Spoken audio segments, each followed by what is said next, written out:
어떤 남자가 자동차를 몰고 가다가 정신병원 앞을 지나가다가 갑자기 타이어가 펑크가 났어요. 그래서 펑크가 났는데 문제는 뭐냐면 펑크가 나는 바람에 타이어를 조우고 있는 볼트들이 빠져가지고 저 하수구에 들어가 버린 거예요. 깊은 속으로. 그러니까 이 볼트를 찾아가 뭐 어떻게 하든지 쪼아야지 갈 수 있는데 볼트가 빠져버리니까 속수무책으로 이거 어떻게 해야 되냐 뭐 당황해하고 있는, 하수구만 쳐다보고 뭐 어디로 갔는지도 모르고 그러고 있는데 정신병원에 수용 중인 이 환자가 그걸 또 보고 있다가 그러다가 큰 소리로 외쳤어요. 여보세요, 그렇게 서 있지 말고 남은 세 바퀴에 볼트를 하나씩 뽑아가지고 펑크난 바퀴에 끼우고 그래가지고 빨리 카센터로 가세요. 그래 이야기하니. 그러니까 지금 이 차 주인이 와 이거 참 굿 아이디어다. 어떻게 저런 생각을 했을까? 근데 이제 물었어요. 아유 고맙습니다. 그런데 당신 같은 분이 왜 정신병원에 있지요? 그러니까 환자가 하는 말이 나는 미쳤기 때문에 온 거지 니처럼 모자라서 온 게 아니야. 그렇게 이야기하더라고요. 아브라함은 성경에 나오는 5,000명의 인물 중에 한 사람입니다. 그 한 사람인데 사람이 5,000명이 두 부류로 나눠진다고 했죠. 하나님 말씀 앞에 순종한 사람, 불순종한 사람. 아브라함은 순종한 사람의 대표적인 인물인 것입니다. 아브라함은 메소포타미아 아주 비옥한 땅 갈대아 우르에 살고 있었습니다. 대대로 살고 있었습니다. 먹고 사는 거 별 문제가 없는 나름대로 잘 사는 집안입니다. 그런데 하나님께서 먼저 찾아오신 것입니다. 그리고 그 땅을 떠날 것을 지시하셨어요. 그러니까 아브라함이 그 갈대아 우르에도 잡신들이 많이 있었겠죠. 얼마나 많은 다신들을 섬기고 있었습니까? 그런데 생전에 처음 들어보는 신이 찾아왔어요. 그리고는 떠나라고 말씀하시는 거예요. 그래서 아브라함이 하나님이 어떤 분이신지도 모르고 하나님의 부르심을 따라갔다고 성경은 말씀합니다. 창세기 12장 4절 읽겠습니다. 아브라함이 여호와를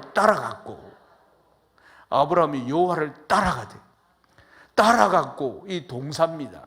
이 안에는 말씀에 순종해서 짐을 꾸리고 그리고 발걸음을 옮기고 부지런히 행동하는 아브라함의 모습을 우리가 생각할 수가 있어요.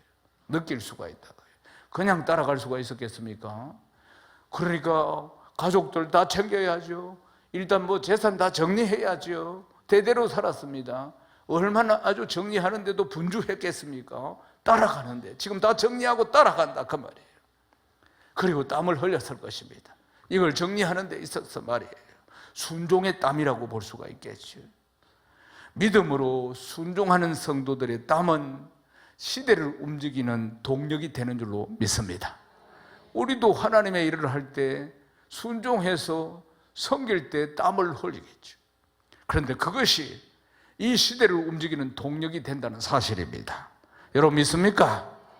땀이 뭡니까? 단순한 지식이 아닙니다. 행동하는 믿음이라 그 말씀이에요. 순종하고자 하는 실천적인 의지가 바로 땀이라는 사실인 것입니다. 아브라함이 여러 번 위험한 그런 상황들, 자기 생각대로 살다가 이런 상황들을 만나지만은 하나님이 계속 그럴 때마다 개입하시는 것을 경험하게 되죠. 팩트, 사실이 바로 이것입니다. 아브라함은 이 팩트, 위기 때마다 하나님이 개입하셔서 지금 역사하고 있는 이 사실, 이 팩트를 기억하는 것입니다. 그러면서 나를 부르신 하나님은 이런 분이시구나, 나를 부르신 신은 이런 분이시구나, 파라오 이 왕도 꼼짝을 못하도록 만드는 전능하신 분이구나, 이런 것을 경험하는 것이죠. 사랑하는 여러분, 우리 인생도 우리가 예수 믿게 된 것도 지금까지 신앙생활을 하는 이유도 다 이 팩트 때문입니다. 아멘이십니까? 팩트가 있기 때문에 지금 믿고 오는 거 아니겠습니까? 사실이 있었기 때문에 그렇습니다. 내가 하나님을 만난 사실, 이 팩트, 이것이 참으로 중요한 것입니다. 우리가 눈에 보이는 현실만이 사실이 아니라 진리의 말씀이 사실이고 우리가 경험한 복음의 능력이 사실인 줄로 믿습니다. 그렇지만 아브라함은 자손이 한 사람도 없는 겁니다. 그래서 너무 답답하니까 자기는 나이가 들어가고 언제 죽을지도 모르니까 후손을 이어야 되니까 하나님 앞에 엘리에셀 착한 종 있지 않습니까? 하나님, 이 사람 내 양자 삼아서 후손으로 삼으면 안 되겠습니까? 하나님, 안 된다. 네 몸에서 태어날 자여야 된다 말씀하신 것입니다. 자식 문제에 대해서 지금 아브라함은 75세 떠날 때도 이 문제가 굉장히 큰 문제였고 지금까지 이 문제가 지금 해결이 안 되는 것입니다. 아브라함이 참 답답했을 것입니다. 아무리 자기가 하나님 앞에 이야기를 해도 하나님이 지금 자기 처지를 이해하지 못하시는 것 같아요. 아주 답답했을 것입니다. 자기 나이가 들어가고. 왜 이럴까요? 왜 아브라함은 한쪽에서 답답해하고 하나님은 너한테 이렇게 별처럼 많은 자손을 줄 거다고 이야기하고 아직 실행이 안 되는 이유가 무엇 때문이겠습니까? 아브라함이 바라는 아들과 하나님이 주시고자 하는 아들이 달랐기 때문입니다. 아브라함은 자기 육신의 아들, 자기 가문을 이어갈 육신의 아들을 원했습니다. 그러나 하나님의 뜻은 아브라함의 아들을 주려고 한 것이 아니라 하나님 나라를 세우는 언약의 아들, 약속의 자녀를 하나님은 계획하셨기 때문인 것입니다. 이 자손을 통해서 예수 그리스도가 오시는 것, 이것이 하나님의 계획이었다는 것입니다. 아브라함이 가나안 땅에 적응하면서 점점 이 자신의 삶에 있었던 진정한 사실, 하나님이 함께 하셨던 이 팩트, 진정한 사실, 하나님이 함께 하시고 위기 때마다 하나님이 구원해 주시고 인도해 주신 이 팩트, 이 숱한 간증들을 눈앞에 보이는 이 풍습 때문에 잊어버린 것입니다. 점점 쇠퇴해진 것입니다. 하지만 참 중요한 것은 아브라함이 쇠퇴했든지 하나님에 대한 생각이, 아브라함이 어떤 생각을 가졌든지 하나님이 아브라함을 포기하지 않는 것입니다. 우리도 포기하지 않으셨기 때문에 이 자리까지 온 겁니다. 작년에 포기했을 거예요, 정말. 아니면 재작년에 하는 꼴을 보면, 인간적인 생각을 하면 결코 포기하지 않으시고, 우리가 부족해가지고 엉뚱한 짓을 저지르는데도 불구하고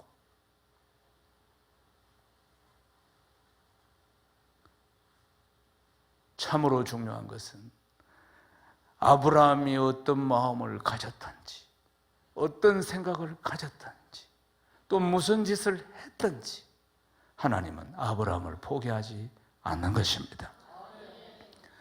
아브라함을 포기하지 않으신 하나님이 우리를 포기하지 않고 오늘 이 귀하고 복된 자리에 이 메시지를 듣게 하신 것입니다.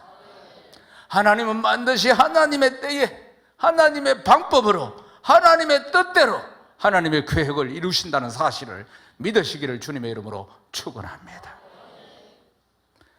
하나님은 염려, 걱정, 근심에 매여 있는 아브라함에게 한결같이 자식을 주겠다, 땅을 주겠다. 그때까지 아브라함이 땅 한 평도 없었습니다. 자손도 없었습니다. 그렇게 늘 말씀하시는 것입니다. 창세기 17장 7절에서 9절 말씀 읽겠습니다. 내가 내 언약을 나와 너 및 내 대대 후손 사이에 세웠어. 영원한 언약을 삼고 너와 내 후손이 하나님이 되리라. 내가 너와 내 후손에게 네가 거류하는 이 땅과 가나안 온 땅을 주어 영원한 기업이 되게 하고 나는 그들의 하나님이 되리라. 하나님이 또 아브라함에게 이르시되 그런즉 너는 내 언약을 지키고 내 후손도 대대로 지키라. 아멘. 근데 이 말씀이 참 그렇습니다. 자식이 있어야 무슨 후손이 있지. 지금 없단 말입니다. 없는데 하나님이 내 후손의 하나님이 되리라. 뭐 후손이 하나라도 나와가지고 이래 말씀하시면은 이해할 수 있는데, 그런데 내 후손의 하나님이 되리라 이렇게 말씀하시고 계시는 것입니다. 아브라함의 추적과 계산, 하나님의 때와 하나님의 계획이 달랐던 것입니다. 아브라함은 이렇게 생각하는 겁니다. 이야, 이 가나안 땅에 이 어마어마한 잔인한 7 족속들 10개 부족 이렇게 살고 있는데 어떻게 이 땅을 차지할 수 있단 말인가. 이 땅을 다 주시겠다고 하셨고 하늘의 별처럼 많은 자손을 주시겠다고 하셨는데 그렇게 아브라함이 이게 믿어지지가 않는 겁니다. 실제로 이 약속은 이루어지지도 않고 시간은 가고 있고, 하나님께서 그러니까 언약식과도 했습니다. 언약식. 짐승을 잡아서 그리고 그 사이를 지나가고 불로 확 지르면서 내가 이렇게 약속한다, 이렇게까지도 말씀하셨다 그 말입니다. 약속의 땅에 대해서는 성경에 보면 크게 4번이나 말씀하시는 걸 볼 수 있습니다. 첫 번째는 창세기 12장 1절에 아브라함에게 처음 나타나서 내가 너에게 보여줄 땅으로 가라, 그렇게 말씀해요. 두 번째는 가나안 세겜 땅 모래 상수리 나무에 도착했을 때 내가 이 땅을 네 자손에게 주리라. 세 번째, 조카 롯이 떠났을 때 너는 동서남북을 바라보라, 네가 보는 땅을 내가 네 자손에게 다 주리라. 그리고 다섯 번째, 창세기 15장에 애굽 강에서부터 큰 강 유브라데까지 이 땅을 네 자손에게 다 주겠다, 이러면서 언약식까지 치렀습니다. 그러니까 하나님의 약속의 땅은 아브라함, 이어서 모세, 이어서 다윗까지 3차에 걸쳐서 성취가 됩니다. 아브라함에게 주신 이 약속은 500년 뒤에 모세를 통해서 가나안 땅을 동서남북 경계를 딱 만들게 하시고 1000년 뒤에 다윗과 솔로몬 때에 가서 완전히 성취되는 것을 볼 수가 있습니다. 그러나 지금은 아무것도 보이지 않습니다. 아브라함은 가나안 땅에 살면서 점점 그러니까 자기의 경험, 부정적인 생각들, 편견, 이런 것에 잡혀가는 것을 볼 수가 있습니다. 그러니까 하나님이 내가 너희들에게 자손을 주겠다, 그런데 말씀 보면은 그냥 쓴웃음을 짓습니다. 쓴웃음을. 그러니까 자신의 추측, 그동안 경험, 이런 걸 통해서 아이고 하나님 말씀하셔도 뭐, 쓴웃음을 싹 짓습니다. 그때 아브라함이 100세, 사라가 90세. 그러니까 아이고 하나님 별처럼 많은 자손을 주시겠다 이러는데, 아이고 우리가 지금 이 나이에 무슨 자식을 놓겠습니까? 차라리 이스마엘이나 잘 되게 해주이소, 이랬다 그 말입니다. 창세기 17장 17절에서 18절 말씀입니다. 아브라함이 엎드려 웃으며 마음속으로 이르되 100세 된 사람이 어찌 자식을 낳을까? 사라는 90세니 어찌 출산하려 하고 아브라함이 이에 하나님께 아뢰되 이스마엘이나 하나님 앞에 살기를 원하나이다. 아멘. 칼빈, 성경학자인 칼빈이 이렇게 말합니다. 신앙이란 기다리는 싸움이다. 뭐라고요? 신앙이란 기다리는 싸움이다. 평생에 기억하십시오. 결국 신앙은 기다리는 것입니다. 기다리는 건 큰 싸움입니다. 내 자신과의. 신앙이란 기다리는 싸움입니다. 복음의 역사는 기다리는 싸움입니다. 복음의 능력이 나타날 때까지 끊임없이 선포해야 합니다. 아멘이십니까? 조지 물러는 평생에 5만 번 기도 응답을 받았다고 했습니다. 어떻게 5만 번 받았습니까? 기도 응답이 올 때까지 기도했다는 거 아니겠습니까? 복음을 그렇게 선포해야 하는 것입니다. 복음의 능력이 나타날 때까지 끊임없이 선포하는 것입니다. 역사가 일어나고 일어나지 않고는 내가 하는 것이 아닙니다. 우리는 구하고 찾고 두드리고 주 예수 이름으로 기도해라고 했으니까. 아멘이십니까? 하나님은 하나님의 때에 하나님의 방법대로 하시는 것입니다. 예수 그리스도 2000년 전에 오셨습니다. 이사야 선지자가 600년 전에 오시기 전에 예언을 했습니다. 창세기 3장 15절에 보면 15절 원시복음이라고 했는데, 그때 벌써 아담과 하와 타락할 때 그때부터 그리스도를 보내주시겠다고 말씀하셨습니다. 때가 참에 하나님의 시간이 채워졌을 때, 그때 그리스도께서 하늘보다를 버리고 육신을 입고 이 땅에 오신 거 아니겠습니까? 성도는 모든 일에 반드시 하나님의 때를 기다려야 하는 줄로 믿습니다. 하나님의 때인 것입니다. 그래서 신앙이란 기다리는 싸움이라는 겁니다. 모태신앙이 다 그런 건 아니지만 어쩌면 모태신앙들은 처음 예수를 믿는 분들보다는 열정이 조금 떨어질 수도 있습니다. 왜냐하면 이것저것 다 경험을 많이 했기 때문에. 그래서 열정이 다소 지금 은혜 받아서 예수 믿는 사람들보다 좀 떨어지는 것도 있지만, 다 그런 건 아니지만, 그러나 잘하는 게 있습니다. 기다리는 겁니다. 얼마나 기다려야 하는지를 이미 부모들을 통해서 봤고 그 위에 부모님들을 통해서 봤기 때문에, 그러니까 신앙은 기다리는 싸움인 것입니다. 하나님의 때가 차야 하는 것입니다. 때가 차서 예수 그리스도 이 땅에 오신 거 아니겠습니까? 아브라함의 실패가 무엇입니까? 처음 말씀드린 대로 자기의 경험, 자기의 추측, 인간적인 방법 이런 걸 동원한 것입니다. 하나님의 때가 있다는 것을 생각을 못한 겁니다. 아브라함은 가나안 땅 사람들이 하는 것처럼 자기 중심적으로 생각하고 그들이 하는 대로 일을 저질렀다는 사실입니다. 그렇지만 하나님의 계획은 차질이 없었고 하나님은 하나님의 방법대로 하나님의 일들을 계속 추진해 가셨다는 사실입니다. 지금도 하나님은 하나님의 일을 하시는 것입니다. 그러므로 우리는 하나님의 일을 감당할 때 인간의 힘과 노력과 방법으로 하는 것이 아니라 반드시 모든 분야에 성령님과 함께 해야 할 줄로 믿습니다. 성령께서 일하시도록 내 삶을 내어드려야 한다는 사실입니다. 그래야 하나님이 하시니까요. 하나님은 하나님의 일을 하나님의 때에 하시는 것입니다. 하나님은 새 일을 행하실 때 반드시 새 이름을 주셨습니다. 창세기 17장 5절 읽어보겠습니다. 이제 우리는 내 이름을 아브라함이라 하지 아니하고 아브라함이라 하리. 이는 내가 너를 여러 민족의 아버지가 되게 함이라. 아멘. 아브라함 새 이름을 주셨습니다. 창세기 17장 15절에서 16절도 보십시다. 하나님이 또 아브라함에게 이르시되 네 안에 사례는 이름을 사례라 하지 말고 사라라 하라. 내가 그에게 복을 주어 그가 내게 아들을 낳아 주게 하리라. 내가 그에게 복을 주어 그를 여러 민족의 어머니가 되게 하리니 민족의 여러 왕이 그에게서 나리라. 아멘. 하나님이 99세가 된 아브라함에게 모든 열방의 아버지라 이름을 고쳐줬습니다. 또 사라 여러 민족의 어머니 그렇게 이름을 고쳐주셨습니다. 얼마나 하나님이 놀랍게 강력하게 아브라함의 제안을 부정하셨는지 아직도 태어나지 않은 자녀 이름까지 이삭이다 딱 지어주셨습니다. 이삭이라는 것은 웃음이라는 뜻입니다. 아직 잉태하지도 않았는데 이삭이다. 아브라함의 생각을 전적으로 부정하는 것입니다. 하나님께서.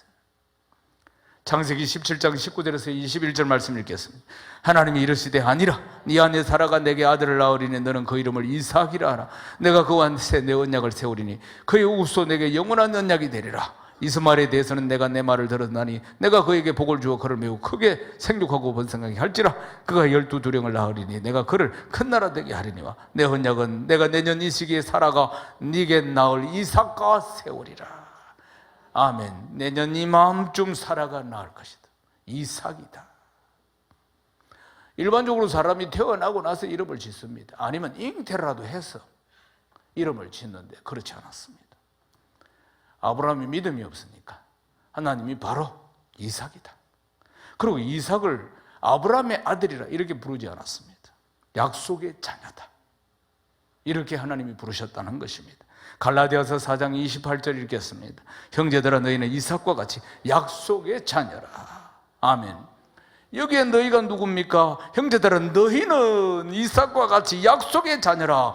오늘 예수 그리스도를 믿고 그리스도 안에서 죽고 그리스도 안에서 다시 태어난 우리가 약속의 자녀임을 믿으시기를 주님의 이름으로 축원합니다. 이것이 바로 하나님의 때에 일하시는 하나님의 방법인 것입니다. 하나님은 언약의 징표로 이전처럼 언약을 세우실 때 짐승을 다 잡아놓고 재물을 잡아놓고 그 사이에 막 불로 지나가시고 이번에는 그렇게 하시지 않았습니다. 아브라함에게 이제 약속의 징표로 언약의 징표로 직접 몸에다 할례를 행하라고 말씀하셨습니다. 창세기 17장 10절 읽겠습니다. 너희 중 남자는 다 할례를 받으라. 이것이 나와 너희와 너희 후손 사이에 지킬 내 언약이니라. 아멘. 할례 받는 방법도 정확하게 말씀하셨습니다. 창세기 17장 11절에서 14절입니다. 너희는 보피를 배워라. 이것이 나와 너희 사이의 언약의 표징이니라. 너희의 대대로 모든 남자는 집에서 난 자나 또는 너희 자손이 아니라 이방 사람에게서 돈으로 산 자를 막론하고 난 지 8일 만에 할례를 받을 것이라. 너희 집에서 난 자든지 너희 돈으로 산 자든지 할례를 받아야 하리니 이에 내 언약이 너희 살에 있어 영원한 언약이 되려니와 할례를 받지 아니한 남자 곧 그 보피를 베지 아니한 남자는 백성 중에서 끊어지리니 그가 내 언약을 배반하였음이니라. 아멘. 하나님께서 언약을 맺으실 때 반드시 징표를 주십니다. 노아 홍수 뒤에는 다시는 홍수 심판 안 하시겠다고 징표로 뭘 주셨습니까? 무지개 주셨습니다. 그리고 이스라엘 백성들과 하나님께서 제사장 나라로 삼으신다는 징표로 언약궤를 주셨습니다. 말씀 돌판이 들어있는 언약궤. 그리고 또 하나님께서 인간의 모든 죄를 다 사해 주신다는 징표로 예수 그리스도의 십자가를 주셨습니다. 아브라함에게는 언약의 징표로 아브라함 몸에 할례를 행하게 하심으로 징표로 삼았습니다. 할례의 시작은 이삭이 출생하기 1년 전에 아브라함이 하나님으로부터 받은 말씀이었습니다. 그러니까 1년 전부터 실행을 하게 된 것입니다. 창세기 17장 23절에서 27절 읽겠습니다. 이 아브라함이 하나님이 자기에게 말씀하신 대로 이날에 그 아들 이스마엘과 집에서 태어난 모든 자와 돈으로 산 모든 자 곧 아브라함의 집사람 중 모든 사람을 데려다가 그 보피를 베었으니 아브라함이 그 보피를 벤 때는 99세였고 그 아들 이스마엘이 그 보피를 벤 때는 13세였더라. 그날에 아브라함과 그 아들 이스마엘이 할례를 받았고 그 집의 모든 남자 곧 집에서 태어난 자와 돈으로 이방 사람에게서 사온 자가 다 그와 함께 할례를 받았더라. 아멘. 할례는 남자의 생식기 표피 부분을 끝을 자르는 행위입니다. 표피를 자르는 행위는 생명이 태어난 것, 사람으로부터 이 생명이 사람으로부터 태어난 것이 아니다, 이 뜻을 가집니다. 그리고 또 이 할례를 행한다는 것은 육체를 신뢰하지 마라, 이런 뜻을 가지고 있는 것입니다. 육신의 생각에서 나오는 모든 욕망, 모든 욕심, 모든 탐욕을 제거하고 이처럼 죽여라, 이 뜻이 바로 할례에 담겨 있는 의미인 것입니다. 언약이 원어로는 베리트입니다. 무슨 뜻이냐면 베다, 자르다, 이런 뜻에서 나온 것입니다. 언약, 그러니까 하나님께서 언약을 맺으실 때 짐승들을 쪼개가지고 그리고는 그 사이로 지나간 것이 생각이 납니다. 할례라는 단어가 자르다, 할례하다, 파괴하다, 이런 뜻을 가지고 있습니다. 이게 언약의 정표로 사용된 것입니다. 그런데 예수님 오신 이후로는 할례 받지 않습니다. 왜 그럴까요? 그리스도인들은 이미 그리스도로 할례를 받았기 때문입니다. 아멘이십니까? 내가 그리스도와 함께 십자가에 못 박혔나니 그런 적 이제 내가 산 것이 아니라 내 안에 그리스도가 사시는 것입니다. 골로새서 2장 11절 읽겠습니다. 또 그 안에서 너희가 손으로 하지 아니한 할례를 받았으니 곧 육의 몸을 벗은 것이요 그리스도의 할례니라. 아멘. 신약을 보면은 할례의 경계가 언제 무너졌느냐면은 베드로가 백부장 고넬료 집을 갑니다. 처음엔 안 가려고 했는데 요바에 있는 베드로가 이방인 집에는 가지 않으니까 할례 받지 않는 이방인 집에 가지 않습니다. 그런데 하나님이 3번이나 환상과 그리고 말씀하셨어요. 그래서 고넬료 가정에 갑니다. 고넬료 가정에 가는 건 무할례자 고넬료 가정에 가서 말씀을 전하고 기도하는데 성령이 불같이 내림으로 그리고는 돌아와서 예루살렘 1차 공회가 열려서 이제 이건 할례는 종결이라고 선포를 한 것입니다. 왜냐하면 성령께서 임하시고 할렐루야, 할례가 이제 종결됐다. 갈라디아서 5장 4절입니다. 읽겠습니다. 율법 안에서 의롭다함을 얻으려 하는 너희는 그리스도에게서 끊어진 은혜에서 떨어지는다로다. 지금 은혜의 시대인데도 할례를 받아야 된다고 하는 자는 그리스도에게서 끊어지고 은혜에서 떨어진 자라고 말씀하고 있는 것입니다. 갈라디아서 5장 6절 말씀 또 읽겠습니다. 그리스도 예수 안에서는 할례나 무할례나 효력이 없으되 사랑으로서 역사하는 믿음뿐이니라. 사랑으로서 역사하는 믿음뿐이니라. 이 할례 언약의 중요성은 바로 사랑으로 역사하는 믿음이라는 것입니다. 평생에 기억하셔야 될 것입니다. 하나님께서는 이미 이스라엘 백성들에게 마음의 할례를 행하셨다고 하십니다. 신명기 30장 6절 말씀 읽겠습니다. 내 하나님 여호와께서 네 마음과 네 자손의 마음의 할례를 베푸사 너로 마음을 다하며 뜻을 다하여 네 하나님 여호와를 사랑하게 하사 너로 생명을 얻게 하실 것이며. 아멘. 하나님은 이미 우리 마음의 할례를 행하신 것입니다. 그래서 우리는 마음과 뜻과 힘을 다해서 하나님을 사랑함으로 우리가 생명을 누리게 됨을 선포해야 하는 것입니다. 할례는 마음을 다하며 뜻을 다하여 하나님 여호와를 사랑함으로 생명을 얻는 것, 이것이 할례인 것입니다. 그럼 할례의 사실, 팩트는 무엇입니까? 사랑인 것입니다. 할례는 사랑인 것입니다. 우리 죄인을 너무나 사랑하셔서 우리가 태어나기도 전에 만세전부터 예정하셔서 우리를 구원하시고자 하나밖에 없는 아들 예수 그리스도를 죽이시까지 우리를 사랑하신 그 하나님의 사랑, 이것이 사실이고 이것이 할례의 비밀인 것입니다. 우리를 너무나 사랑하셔서 그 사랑으로 우리를 구원하신 것입니다. 이것만이 우리의 삶에 확인된 팩트, 사실인 것입니다. 이 사실을 마음으로 받아들이고 더 깊이 하나님을 사랑하는 것이 진정한 마음의 할례를 받은 것입니다. 하나님 말씀을 사랑하고 그 말씀을 사실로 받아들이는 것이 진짜 믿음이라는 것을 믿으시기를 주의 이름으로 축원합니다. 하나님 말씀을 사랑하고 그 말씀을 사실 팩트로 받아들이는 것이 진짜 믿음입니다. 사도 바울이 이렇게 말합니다. 빌립보서 3장 3절 말씀 읽어보겠습니다. 하나님의 성령으로 봉사하고 그리스도 예수로 자랑하고 육체를 신뢰하지 아니하는 우리가 곧 할례파라. 우리가 곧 할례파라. 많은 논쟁이 있었습니다. 초대교회들은. 그래도 유대교를 아직도 신봉하는 자들은 그래도 우리가 오직 의인은 믿음으로만 살리라, 믿음으로만 되는 게 아니고 그래도 할례 받아야지, 이러는 자들에게 이야기를 하는 것입니다. 하나님의 성령으로 봉사하고 그리스도 예수로 자랑하고 육체를 신뢰하지 않는 우리가 바로 할례다, 할례파다. 할례는 육체에 행하는 것이 아니라 하나님의 성령으로 봉사하여 섬기고 그리스도 예수를 어디 가든지 자랑하고 육체를 신뢰하지 않고 오로지 사실에 근거한 하나님의 말씀을 믿고 사랑하는 것임을 믿으시기를 주님 축원합니다. 성경은 하나님의 사람 아브라함이 하나님의 말씀을 듣고 믿고 순종함으로 의인이 되었다고 말씀하고 있습니다. 의인은 도덕적인 성인군자를 이야기하는 것이 아닙니다. 아브라함처럼 하나님의 말씀을 듣고 믿고 순종하는 것입니다. 하나님을 사랑하는 것, 마음의 할례로 하나님을 기쁘시게 하는 것, 귀하고 복된 성도 되시기를 주님의 이름으로 축원합니다. 말씀을 마치겠습니다.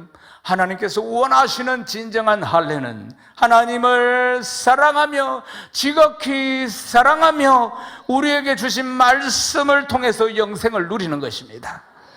하나님의 성령으로 봉사하고 어느 곳에서나 그리스도 예수를 자랑하고 육체를 신뢰하지 않고 오로지 하나님의 말씀을 믿고 역사의 주역으로 한평생 하나님께 붙들려서 마음껏 서임받는 복된 인생 되시기를 주님의 이름으로 축원합니다.